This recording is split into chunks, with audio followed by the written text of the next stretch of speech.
मुख्य प्रवाह में गए नहीं अभी तक, उन लोगों को न्याय मिलना चाहिए।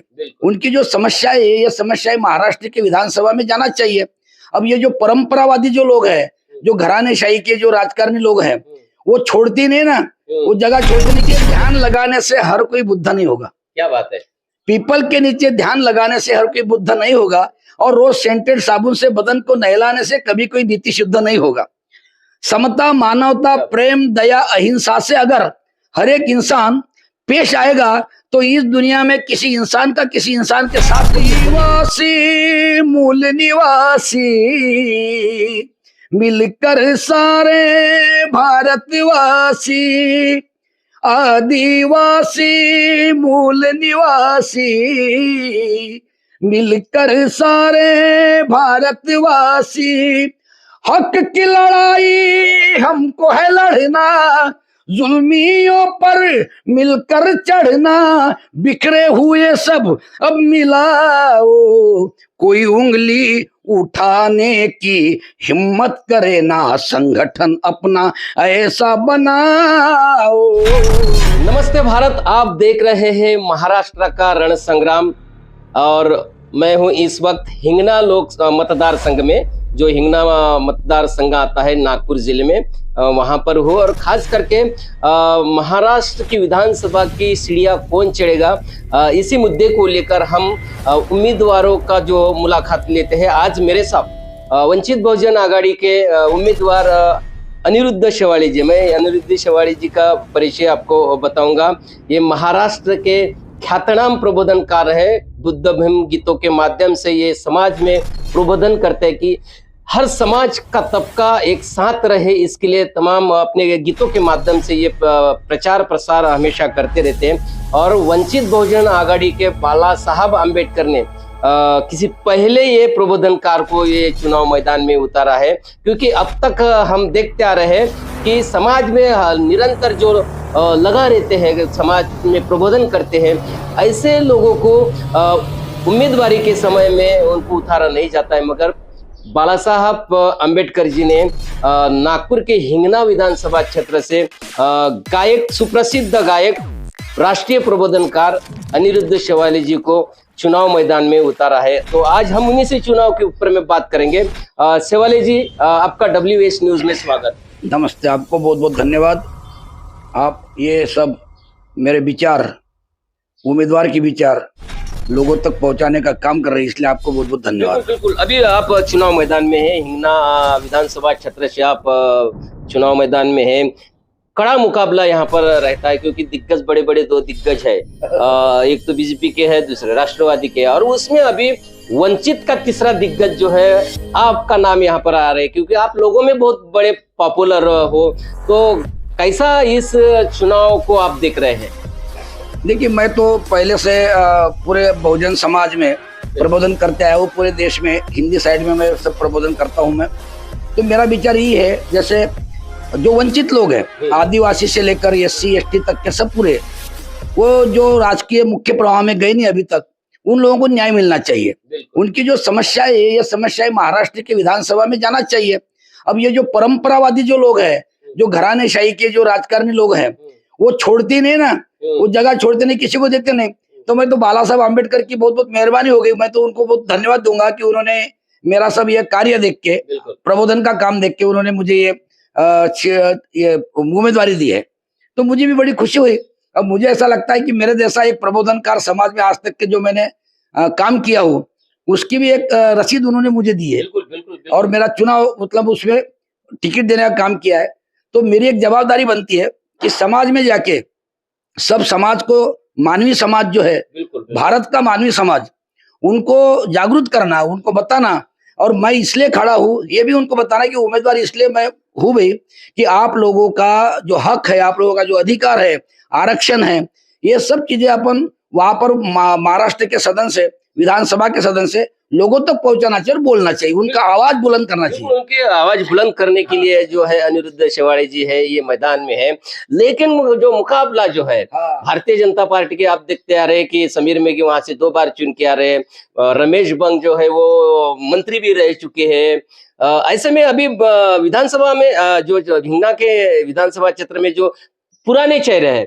अभी इस बार आपका एक नया चेहरा वहां पे आया है, तो किस तरह के तरीके से आप प्रचार की मुहिम वहां पर करेंगे?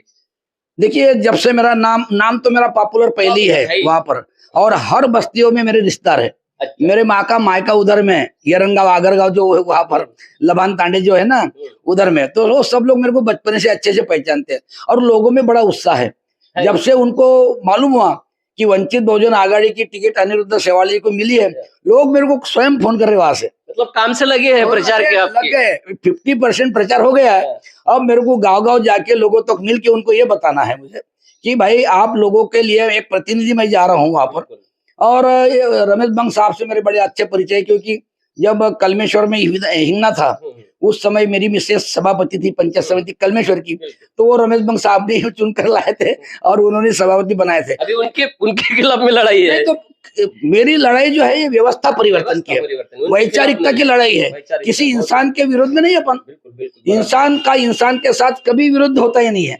मेरा एक शेर है, बोलो क्या मैं शेर? बिल्कुल बोलिए। बोलिए। शेरो शायरी के साथ में हम मुलाकात करेंगे। तो पीपल के नीचे ध्यान लगाने से हर कोई बुद्ध नहीं होगा। क्या बात है? पीपल के नीचे ध्यान लगाने से हर कोई बुद्ध नहीं होगा, और रोज सेंटेड साबुन से बदन को नहलाने से कभी कोई नीति शुद्ध नहीं होगा। समता, मानवता, प्रेम, दया, अहिंसा से अगर हर एक इंसान पेश आएगा तो इस दुनिया में किसी इंसान के साथ कभी युद्ध नहीं होगा। बिल्कुल बिल्कुल। भगवान गौतम बुद्ध और बाबा साहेब आम्बेडकर ने भी अपने संविधान में यही लिखा है कि सभी जाति धर्म के जो लोग हैं एक साथ रहे, ऐसी संविधान में भी उसी के ऊपर में भी आप काम हिंगना विधानसभा में करेंगे। मेरा ख्याल ये है कि इतने साल हो गए, ये लोग पीछे हटने को तैयार ही नहीं है। अभी उनसे चलना भी नहीं होता। अरे मान हिलती उनकी ऐसी, अरे कमजोर भी हो गए फिर भी वो बिल्कुल चुनाव में खड़े ही होते हैं। तो ये व्यवस्था जो है, ये परंपरा जो है, ये बदलने के लिए, व्यवस्था परिवर्तन के लिए ये मेरी उम्मीदवारी है। हाँ, बिल्कुल बिल्कुल। शिवाड़ी जी, मैं आपको और एक सवाल करूंगा। आप वंचित बहुजन आघाड़ी से हो और बहुजन समाज पार्टी भी मैदान में है, ऐसे में क्या लगता है, तो क्या जो अम्बेडकरी वोटिंग जो इसमें कुछ बंटवारा नहीं होगा? अम्बेडकरी वोटिंग में बंटवारा इसलिए नहीं होगा, मैं एक वैचारिक साहित्य क्षेत्र का आदमी हूँ, मैं एक कलाकार हूँ, मैं प्रबोधनकार हूँ। तो लोगों को ये मालूम हो गया है कि सदन में कौन आदमी जाना चाहिए चुनकर, तो वो तो अनिरुद्ध शेवाड़ी को चुनेंगे ना। अब बीएसपी पक्ष तो ठीक है, मैं तो आज तक के बीएसपी में काम किया ना सब। मैं DS4 से लेकर कांशीराम साहब के साथ रह चुका हूँ, बड़े बड़े लोग जितने भी विद्वान लोग हैं, साहित्यकार है, सब में रह चुका हूँ मैं। तो लोग तो ये देखेंगे सदन में किसको भेजना चाहिए। चिन्ह जो है वो चिन्ह सदन में नहीं जाता, व्यक्ति सदन में जाता है, वो जिसको चुनकर भेजते अपन। तो बीएसपी का जो कैंडिडेट है वो कोई भी कैंडिडेट है, मुझे पता नहीं अभी तक, तो जब 2-4 फॉर्म थे उनके, तो बीएसपी का जो उम्मीदवार है वो कौन से विचारों का है, वहां जाके समाज के लिए कुछ आवाज उठा सकता कि नहीं उठा सकता। अब अधिकार तो सबको चुनाव लड़ने का, बिल्कुल सबने लड़ना चाहिए, लेकिन समाज ये विचार करेगा, अभी ये जो मानवीय समाज है जो वैचारिकता से विचार करेगा कि वहां पर कौन जाना चाहिए, अपने सवाल कौन उठाएगा, अपना हक कौन मांगेगा वहां पर। तो ऐसे में सिर्फ अनिरुद्ध शेवाड़ी का सिवा दूसरा चेहरा है नहीं वहां पर। बाकी परंपरावादी है, बंग साहब भी परंपरावादी है, वो कौन मघेल जो है वो भी परंपरावादी है, और बड़े धन्ना सेठ लोग है, बहुत पैसा है उनके पास में, और हमको तो वंचित ही रखा है। तो आवाज वंचितों की जो आ जाना चाहिए ना। मतलब आपकी लड़ाई धन शक्ति के खिलाफ जनशक्ति की लड़ाई ऐसी रहेगी। व्यवस्था परिवर्तन यही आखिरी मकसद भीम जी को पाना था। उसके सिवाना इंसान की तरक्की है भीम जी ने जाना था। दबे कुचले किसान मजदूरों को राज सिंहासन पर लाना था, और यही सच्चा प्रजातंत्र है, सारी दुनिया को दिखाना था। बिल्कुल, यही सच्चा प्रजातंत्र है। पूरी दुनिया ने देखा भी है कि भारतीय जो संविधान है भारत का पूरे दुनिया में 1 नंबर का संविधान है, बाबा साहब ने दिखाया। और एक सवाल करूंगा मैं, क्योंकि हम जो अम्बेडकरी मूवमेंट में जब काम करते हैं तो मुझे थोड़ी एक शोकांतिका लगती है कि हमारे वोटों का हमेशा बंटवारा होता है। अभी आप वंचित बहुजन आघाड़ी से यहाँ पर चुनाव मैदान में है, रिपब्लिकन मूवमेंट का जो वोटिंग है, जो अलग अपनी पार्टियां है, संगठन है, ऐसे समय इन लोगों को किस तरह से आप हैंडल करेंगे? देखिए, रिपब्लिकन का अर्थ बहुत अच्छा है। बिल्कुल, अमेरिका में भी रिपब्लिकन पार्टी है, इंग्लैंड में भी रिपब्लिकन पार्टी है, लेकिन रिपब्लिकन शब्द का अर्थ अपने समाज में बहुत सारे लोगों में, वो कोई भी रहे, वो भी रहे और कोई समाज रहे, अज्ञान के वजह से उनको रिपब्लिकन मतलब समझता नहीं है। रिपब्लिकन का अर्थ ऐसा होता है, जो लोकशाही है ना, प्रजातंत्र, लोकशाही को रिपब्लिकन का शब्द जोड़ता है। रिपब्लिकन यानी लोगों की आजादी, लोगों तक पहुंचाने वाली जो नीति है, वो विचारधारा है, उसको रिपब्लिकन कहते हैं। रिपब्लिकन जनता।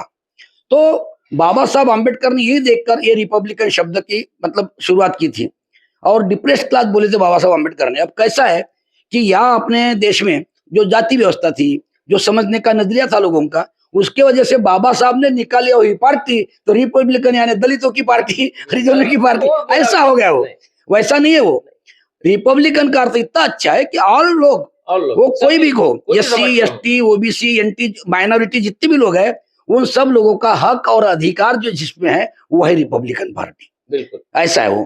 तो रिपब्लिकन और जितने भी अपनी पार्टियां हैं, मानेसर की पार्टी है, बहुजन रिपब्लिकन सोशलिस्ट पार्टी, तो सारी पार्टियां है, बहुजन समाज पार्टी उसी में चाहता है, बहुजन भी, उसका भी अर्थ रिपब्लिकन होता है।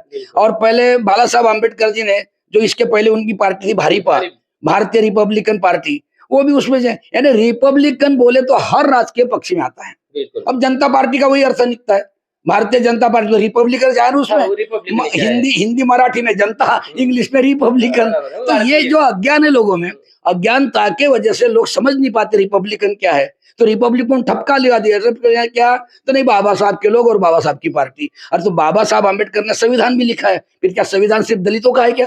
वो तो भारत, पूरे देश का है, पूरे भारत देश का संविधान है वो। तो जिस तरह पूरे भारत देश का संविधान है, वैसे ये भी पार्टी जो है रिपब्लिकन पार्टी पूरे भारत देश की है। लेकिन उसमें कैसा है कि लोग ये, उन्होंने जैसा अभी अच्छा नाम लिखा है, ये बाला साहब आम्बेडकर ने जो नाम दिया ना, वंचित बहुजन, तो रिपब्लिकन को जो वंचित रखे थे यहाँ के राजकारणी लोगों ने, कोई भी रहे, ऑल इंडिया की बात करता है, ऑल इंडिया में जितने भी राजकारणी लोग हैं, उन राजकारणी लोगों ने जातिवाद की वजह से रिपब्लिकन को जो वंचित रखे थे, इसलिए वंचितों की आवाज बुलंद करने के लिए बाला साहब आम्बेडकर जी ने ये मुझे टिकट दिए।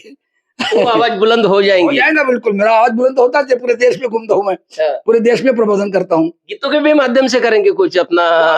लोग मैं भाषण देने के पहले लोग मुझे गाना गाने के लिए बोलेंगे। अच्छा, जो और आपका जो कलाकार जो संघ है पूरे महाराष्ट्र में, आपके बड़े बड़े कलाकार है, ऐसे समय में जो है आपके चुनाव प्रचार के लिए कुछ बड़े बड़े कलाकार आने वाले हैं क्या चुनाव प्रचार के लिए? मैं तो पूरे महाराष्ट्र में जिनकी आवाज बहुत अच्छी है, प्रहलाद शिंदे जी का शागिर्द हूँ मैं। अभी विजयादशमी को आनंद शिंदे मेरे घर में हर साल आते हैं खाना खाने के लिए, और मेरे भाई है, वो गुरु बंधु है ना, मेरे गुरु जी का लड़का, मैं गुरु बंधु बोलते हैं हमारे इसमें। तो मैं बड़े बड़े अच्छे जितने भी गायक लोग हैं, सबके साथ मेरे को सब पहचानते हैं ना, अच्छे रिलेशन है मेरे, सब मेरे प्रचार के लिए आ रहे हैं। क्या बात, बहुत अच्छी बात है, क्योंकि महाराष्ट्र में एक मात्र नाम आपका है। वो जो गीत है, माझ्या भीमाच्या नावाचं कुंकू लावलं रे माना, उसके कल से मुझे फोन आ रहे हैं, हो भाऊ मी कधी येऊ? मैं म्हटलं ताई जरा ये सुषमा देवी माझ्या भीमाच्या नावाचं, अभी भी उसका फोन आया था। मैं बोला सब कलाकारों को मैं बुलाने वाला हूँ, सब कलाकारों को बिल्कुल एरिया बांट के दूंगा, अपन जाने का बिल्कुल वहाँ प्रचार करने का। और मेरा मुख्य उद्देश्य तो यह है, ये चुनाव का, इतने साल हो गए, कांग्रेस की भी सत्ता थी, 70-75 साल हो गए, और अभी 11 साल हो गए तो भाजपा की सत्ता है। व्यवस्था नहीं बदली ना, सरकारें तो बदलते पर व्यवस्था नहीं बदलती, सरकारें तो बदलते पर व्यवस्था नहीं बदलती, और जो सत्ता में रहते हैं उनका साथ झूठा भी चलता पर जनता की सच्चाई नहीं चलती। इसलिए डॉक्टर बाबा साहब आम्बेडकर कहते थे, अरे हमारे 5 हो लेकिन ऐसे खुददार हो कि खुददारों के सामने गद्दारों की गद्दारी नहीं चलती। मेरा विचार यह है कि इतने साल हो गए आजादी के बाद, महिलाओं पर बलात्कार होती है, दलितों पर अत्याचार होती है, तो व्यवस्था क्या बदली? आप लोगों ने व्यवस्था क्या, भी बने हैं मगर कानून का पालन होता ही नहीं है। संविधान पढ़ा है, बाबा साहब आम्बेडकर ने जो संविधान दिया वो संविधान पढ़ा है, वैसा संविधान के नियमों का पालन कहाँ होता है? ये लोग जो व्यवस्था परिवर्तन नहीं करते, जो प्रस्थापित राजकारणी लोग जो है, ये लोग परंपरा चला रहे हैं ना, एक एक घर में 4-4, 5-5 लोग टिकट लेते और वो खड़े रहते, एक ही परिवार के, परिवारवाद चलता है ज्यादा। उसका नाना जी था, अभी उसका दादाजी है, बाद में फिर उसका लड़का, बाद में उसका पोता, ये क्या है सब? मैंने भी वंचित बहुजन आघाड़ी में इस बार देखा है, जब बाला साहब आम्बेडकर ने जो टिकट का जो बंटवारा किया है, बड़ा अच्छा बंटवारा किया है, मुस्लिम को दिया है, बहुजन समाज के तबके के जितने भी लोग आते हैं उनको टिकट का कुछ इसका असर भी महाराष्ट्र के अंदर में हो जाएगा। वो आदिवासियों के बारे में बड़े अच्छा ख्याल है मेरे, बोलिए। वो बिरसा मुंडा जी उधर जब मैं जाता उधर झाड़ी पट्टी में, उधर अभी बालाघाट का प्रोग्राम करके आया मैं, छत्तीसगढ़ में, आदिवासी मूल निवासी मिलकर सारे भारतवासी, आदिवासी मूल निवासी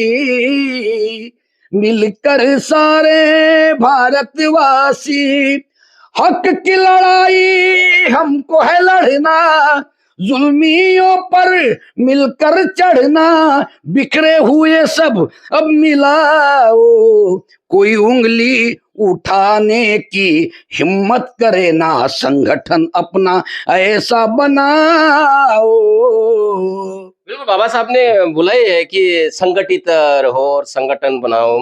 तो नक्की अभी आखिरी मैं सवाल आपको करूंगा शेवाड़ी जी। चुनाव जो है 20 नवंबर को चुनाव है यहाँ पर, और तमाम जो हिंगना के मतदाता है इनको क्या आप आह्वान करेंगे, क्योंकि आप जैसे मैदान में है, चुनाव में चुनकर आते हैं, तो फिर लोगों को क्या आप आश्वासन देंगे? मैं लोगों को हाथ जोड़कर ये बताऊंगा कि आपको गुलामी मंजूर है या आजादी मंजूर है। आपको अगर आजाद जीना चाहते हैं तो आपको फुकट का जो धान्य मिलता है सरकारी दुकान से वो बंद कर दो। लाडली बहन भी लाई है। अरे लाडली बहन तो वो लाडले कलाकार भी लो ना, तो मेरे को चुन के लाओ ना फिर। लाडली बहन ये सब चुनाव देख के जो ये सरकार में जो बैठे हैं ना, ये लोग लोगों को लुभाने के लिए झूठे आश्वासन देकर ये सब करते हैं। अब वो जो राशन दुकान से जो फुकट का राशन दे रहे हैं, अरे लोगों को तुम लाचार मत बनाओ, लोगों को तुम गुलाम मत बनाओ। जो युवक खाली है, बेरोजगारी है, उनकी जगह भरो, उनको रोजगार दो। वो अपने हिसाब से लेंगे ना, क्या लेना है उनको, कितना पैसा, अब उनके पास जितना पैसा है लेंगे जो लेना है वो। अभी जो किट बांट रही है भाजपा वाले वगैरह सब, अरे किट बांट के तुम लोगों की लाइन में लगे हो, महिला 4-4 दिन, वो महिला एक महिला का तो 6 महीने का लड़का गुजर गया वहां उसमें। तो मैं बोलता कि लोगों की इतनी भीड़ करके ये सब फुकट देने की बजाय, लाचार बनाने की बजाय, तुम उनको स्वाभिमानी बनाओ ना लोगों को। वंचित की अगर मान लो सरकार आती है तो बिल्कुल ये काम करेंगे, रोजगार, शिक्षा। हाँ, सबसे पहले अभी शिक्षा का निजीकरण किया इन्होंने, एक खाजगीकरण किए। तो खाजगीकरण से छोटे जो लोग हैं, गरीब जो लोग हैं, वो बेचारे अपने लड़कियों को कहाँ पढ़ाएंगे। इन्होंने बड़े बड़े स्कूल है, इनकी बड़े बड़े कॉलेज है, सब गवर्नमेंट की जितनी भी जगह है, ये जगह मार के बैठे ही है। जितनी भी जगह थी अंग्रेजों के बाद में सबसे ज्यादा अगर देश को लुटा है तो ये परंपरावादी प्रस्तावित राजकारणी जो है ना, इन लोगों ने लुटा है।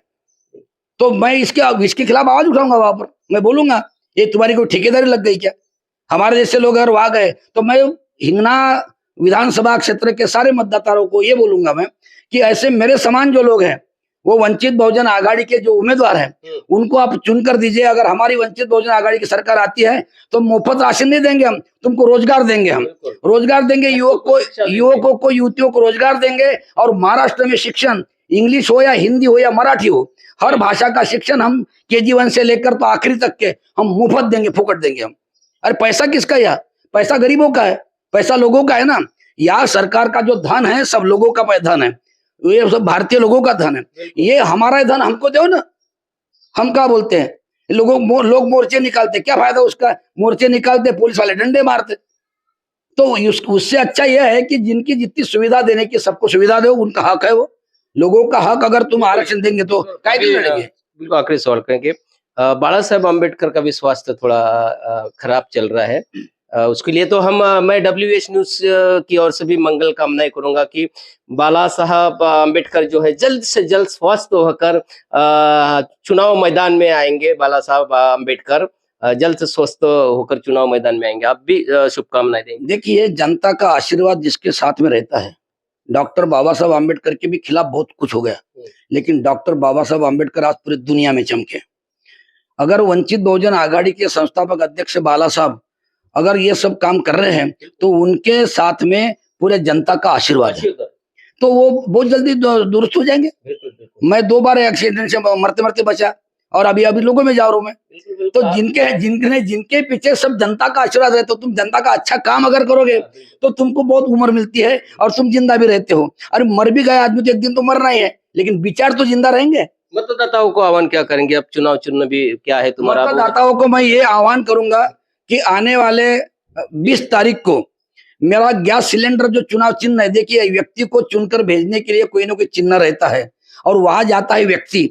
तो आप व्यक्ति देखकर कौन व्यक्ति अपना आवाज उठाएगा, कौन व्यक्ति अपने हक और अधिकार के लिए वहां लड़ेगा, ऐसे व्यक्ति को देखकर आप अनिरुद्ध शेवाड़े जी के गैस सिलेंडर वंचित बहुजन आघाड़ी का मेरा चुनाव चिन्ह है, इस पर मोहर लगाकर मुझे आमदार बनाकर भेजिए। मैं सबका आवाज बिल्कुल महाराष्ट्र के सदन में उठाऊंगा।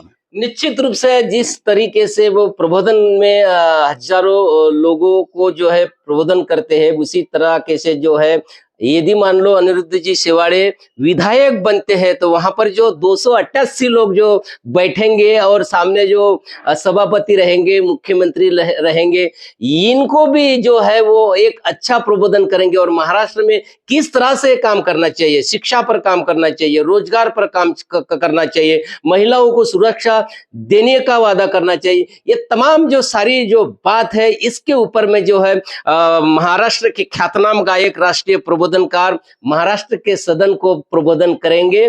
और निश्चित रूप से तो ऐसे उम्मीदवार को जो है लोगों ने भी चुनकर देना चाहिए। तो 20 नवंबर को, सॉरी 23 नहीं 20 नवंबर को हिंगना विधानसभा का चुनाव है। तो निश्चित रूप से आप 20 नवंबर को अपना जरूरी काम बाजू में रखकर जो है पोलिंग बूथ पर जाइए और अपने मतों का अधिकार जो है वो निभाइए। और 23 नवंबर को इसके परिणाम आएंगे और हिंगना से कौन विधायक बनेगा और विधानसभा की जो सीढ़ियां कौन चढ़ेगा वो 23 नवंबर को आपको पता चलेगा। तो धन्यवाद आपका कीमती समय देने के लिए। बहुत बहुत शुक्रिया आपका भी। आप हमको लोगों तक, मतदाताओं तक के पहुंचाइए, तो आपको भी बहुत बहुत धन्यवाद है। तो देखते रहिए WBS न्यूज, लाइक करें, सब्सक्राइब करें। धन्यवाद, नमस्कार।